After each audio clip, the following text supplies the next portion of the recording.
show you how to refill your CO2 gas cylinders that are inside the soda streams for at least 80% less of the cost.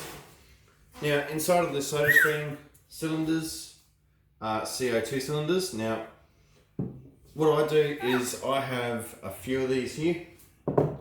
So I've got about 5 cylinders all up. And what I do is I refill all these by myself. I'm going to show you step by step on how to refill these up. Each bottle is about $19 to replace. Now, here we have an exchange and go system where you've got to exchange your bottles for another bottle, and it will cost you $19. Now, for this, I can obtain 6 kilos of dry ice,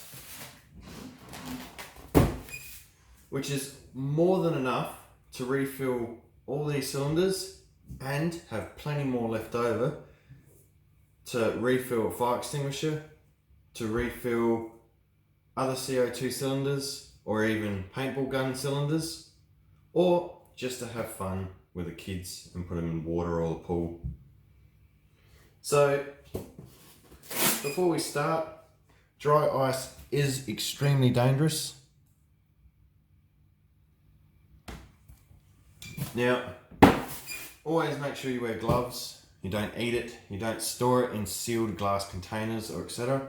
These here are designed to withstand the pressure of carbon dioxide, and also in these little valves here, a little chamber which, when the pressure exceeds because you left it out in the sun or something silly like that, these will actually set off, so that way they don't explode the cylinders. So I get my dry ice from a local supplier. Now, I can get 2 kilos for $20. It's about $22 in total, but it's so much more cheaper than it is for these cylinders. These ones here are 400 grams of CO2, so there's not much in them, and I find that when I do it this way, my cylinders last a lot longer. So now, before you do start working on a cylinder, what you should be doing is checking the expiry date. Now, this one here is to be decommissioned in 2027. This bottle here, 2022.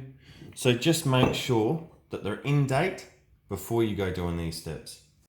So now, what you do, grab your dry ice, and what I like to do is grab another container. Now, ideally, you'd want to be able to put about 400 grams of dry ice in these cylinders.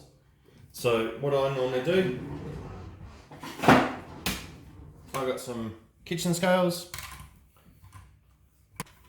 And what I do is I zero this off. So what I do, I put about 500 grams of dry ice in it. Now, dry ice is a solid.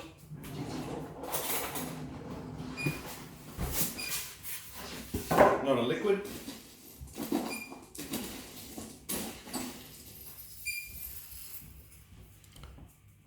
These here are in a pellet form. So that way it makes it so much easier to get in the bottle. I can buy blocks, but the issue with getting blocks is you have to break it up, and it's really annoying to do. So, start refilling it. Now, I'm using a spoon because it's just easier to refill it.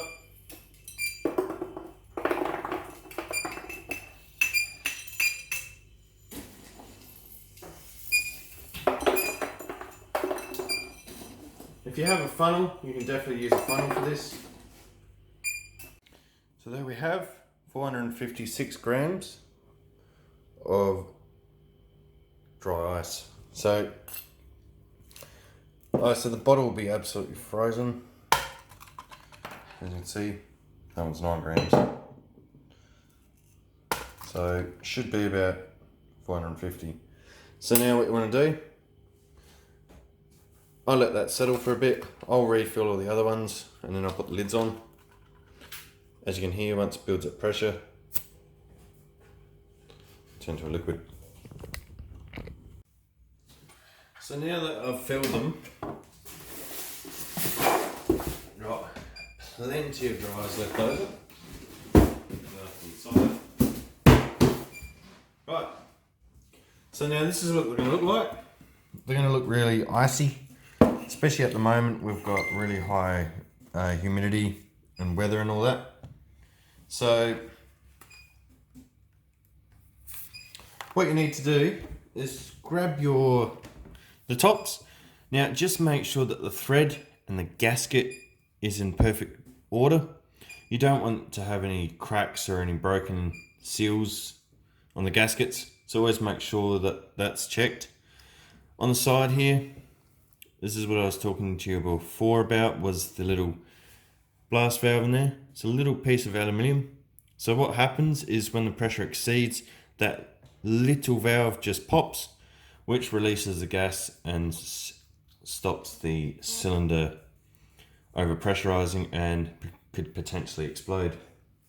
So what you want to make sure is when you put it on, I'm going to grab a towel, it's a bit cold, that what I like to do with this is, because this is all frozen, I like to warm this up like so.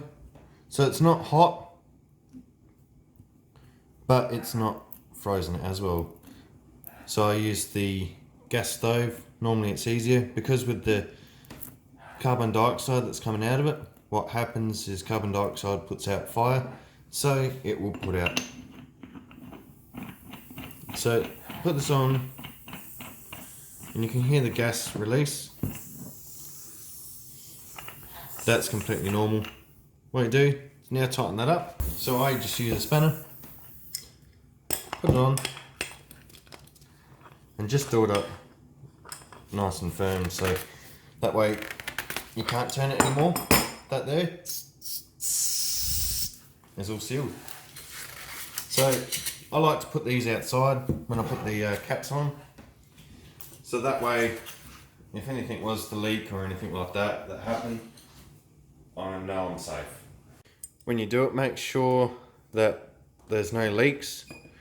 So what I've done is I just make sure this one here was just slightly leaking, so I've just tightened that one back up.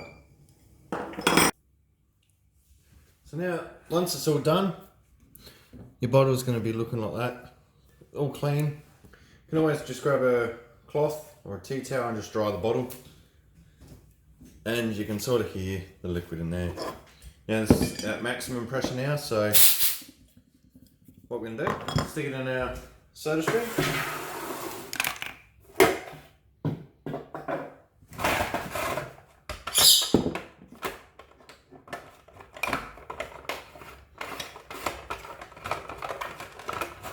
Now, what I have noticed on some of these, sometimes the nozzles do still get a bit stuck, so when you press it down, it doesn't release gas.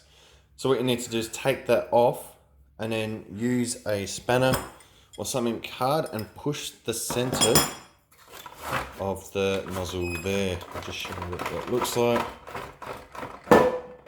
Sometimes this does get a bit stuck with a bit of ice or water or whatever's in there. So what I like to do is I like to get that, a couple of presses, so that way that's now released. So put that back in.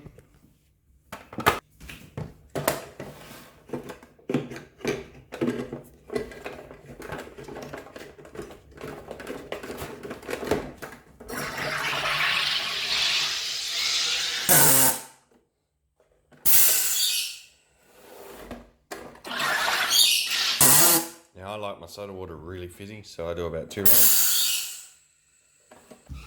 And there we have soda water.